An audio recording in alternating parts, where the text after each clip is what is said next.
মরণ নেশা মাদক, আর এই নেশা বাংলাদেশে দিন দিন মারাত্মক আকার ধারণ করছে। ভৌগোলিক অবস্থানের কারণে বাংলাদেশ সব ধরনের স্মাগলিং এবং মাদকদ্রব্য পাচারের ট্রানজিট হিসেবে ব্যবহার হয়ে থাকে। প্রধান সমস্যা ছিল মাদকের ক্ষেত্রে ফেন্সিডিল, কোডেন, যে কফ সিরাপ, তো এগুলোর অধিকাংশ আসতো ভারত থেকে। এখন প্রধান সমস্যা যেটা ইয়াবা তো বিরাট সমস্যা। আমাদের জাতিকে রক্ষার জন্য এটার চোরাচালান বন্ধ করতেই হবে, এছাড়া বিকল্প কোনো পথ নেই। সে যে মাছ ধরার ছলনায় বা মাছ ধরার অভিনয়ে তারা প্রচুর নিয়ে আসছে। এখন ওইসব নৌকা দিয়ে পাচার হচ্ছে।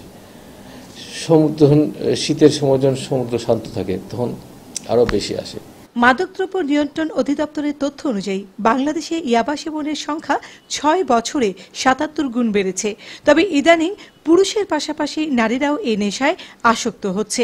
মাদকদ্রব্য ও নেশা নিরোধ সংস্থা মানুষের সভাপতি ডাক্তার অরূপ রতন চৌধুরী তামাক, মাদক ও নারী বিষয়ক আলোচনা সভায় বলেন, প্রাপ্ত জনসংখ্যার মধ্যে 43% যাদের বয়স 15 বছরের বেশি, তারা আমাদের দেশে তামাক আসক্ত। এর মধ্যে পুরুষ হচ্ছে 58% এবং মহিলা হচ্ছে 29%। নারীরা যে ব্যবসাতে নেমে গেছে ইয়াবা, তার ফলে নারীরা আকৃষ্ট হচ্ছে না সেটা আমরা বলতে পারি না। নারীরা মাদকাসক্ত হয় অসৎ প্ররোচনায়। নারী মাদকাসক্তের 90% বয়স 15 থেকে 35 বছরের মধ্যে, এবং দেশের জনসংখ্যার 35 থেকে 45 বছর মাদকের মধ্যে শতকরা 5 জন নারী। ইয়াবা আসক্তের 80% শিক্ষার্থী। রাজধানী হাজার ফ্ল্যাটে মাদকের আড্ডা। মাদক থেকে জঙ্গি সন্ত্রাসবাদে অর্থায়ন। এই যে মাদক যারা ব্যবসা করে, তারা যে অর্থটা কামায় মাদক থেকে, সেটা দিয়ে তারা কি করে? আরো গবেষণা দেখা যায় তারা এগুলো জঙ্গি যে বানানো হয়, অস্ত্র যে কিনা হয়, এইগুলোর পিছনে কিন্তু এগুলা। সুতরাং এটাকে সাধারণভাবে চিন্তা করলে বা বিবেচনা করলে চলবে না। এখন তিনি আরো বলেন, নারীরা শুধু নেশাই করছে না, তারা এই ব্যবসার সাথেও জড়িয়ে পড়ছে। নারী ও শিশু বিষয়ক প্রতিমন্ত্রী মেহের আফরোজ চুমকি বলেন, বাংলাদেশ এগিয়ে যাচ্ছে, কিন্তু বাংলাদেশ মুখ থুবড়ে পড়ে যাবে যদি না যুব সমাজকে মাদক থেকে সরিয়ে না আনতে পারা যায়। বাংলাদেশ এগিয়ে যাচ্ছে এবং সামনের দিকে এগিয়েই যাচ্ছে, কিন্তু এই এগিয়ে যাওয়াকে মুখ থুবড়ে পড়ে যাবে যদি আমরা যুব সমাজকে মাদক থেকে সরিয়ে না আনতে পারি। সবচাইতে ভয়াবহ এই মাদক।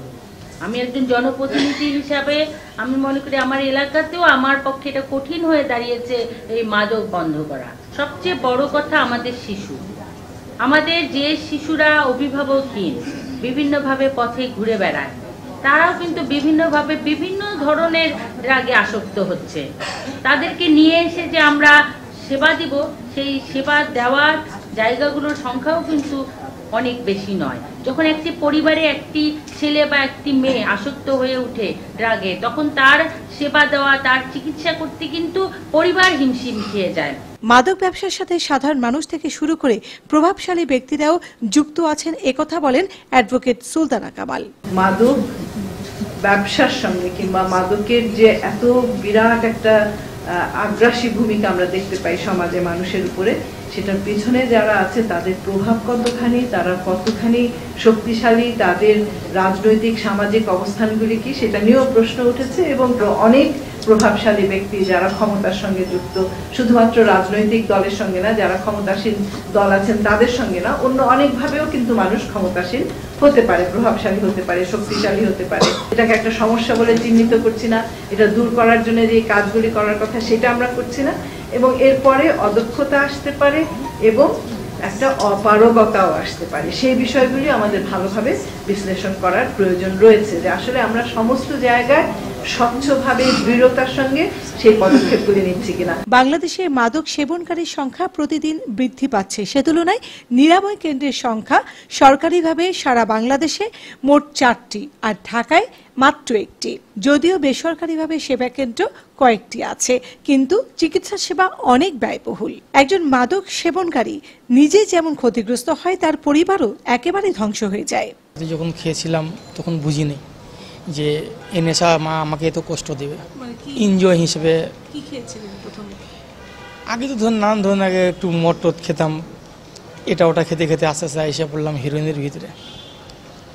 হিরোইন খাওয়ার পর দেখলাম একটু ভালোই লাগে, শরীর ফুর্তি, মানে সব একটা এনজয়ের একটা ভাব ছিল। কিন্তু এখন না বুঝতেছি এটা সেই এনজয়টা আজকে আমার জন্য কত বড় কাল হয়ে দাঁড়াইছে।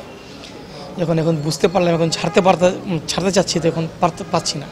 এটা যে কষ্ট, বিরাট কষ্ট, গিরায় ব্যথা, মনে আমার হাড্ডি, হাড়, কোমরের হাড় এগুলো সব ভেঙে যাচ্ছে, বাথরুম শুরু হয়ে যায়, নাক থেকে পানি পড়ে, চোখ থেকে পানি পড়া, খাওয়া দাওয়া করতে পারি না, নিদ্রা তো একেবারে নেই, ঘুম থাকেই না, অতিরিক্ত কষ্ট। মনে হয় কোনো কিছু কারে ধরি, কারে কি বলবো, মানে অস্থিরতার অভাব নেই।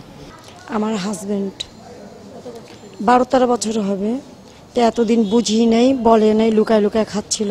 পরে যখন জানতে পারলাম, বুঝলাম, তখন আর কি ওনার চিকিৎসার জন্য আসছি। টাকা প্রথমে আমাদের ব্যবসা ছিল, এই খেতে খেতে পুরো ব্যবসায় নষ্ট হয়ে গেছে। এখন উনি বেকার বসে রয়েছে। এখন যখন জানতে পারছি যে না, ওই এখন এত খাচ্ছে বা এত নষ্ট হচ্ছে, এত টাকা পয়সার হিসাব দিতে পারে না, তারপর থেকে ব্যবসা বন্ধ হয়ে গেল।